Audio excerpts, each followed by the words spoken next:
कदर करनी है तो जिंदगी में करो। चेहरे से कफन उठाते वक्त तो नफरत करने वाले भी रो पड़ते हैं।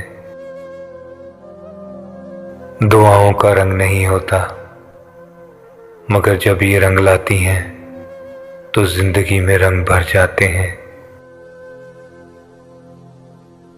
अपनी जिंदगी को इतना फजूल मत बनाओ कि तुम्हारी जिंदगी के फैसले भी दूसरे लोग करना शुरू कर दें। कभी जिंदगी एक पल में गुजर जाती है, कभी जिंदगी का एक पल नहीं गुजरता।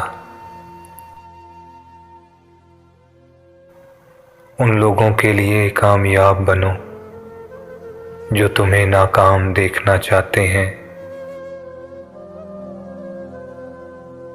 दूसरों को समझना मुश्किल हो जाए तो खुद को समझा लेना बेहतर होता है।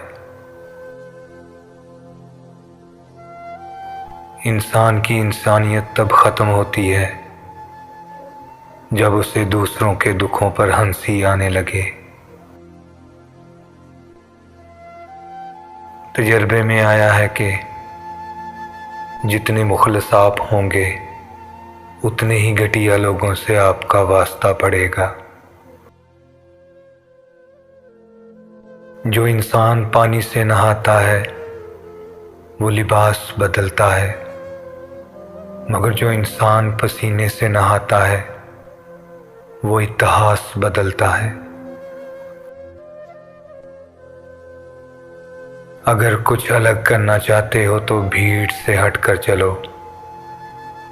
भीड़ हिम्मत तो देती है लेकिन शनाख्त छीन लेती है।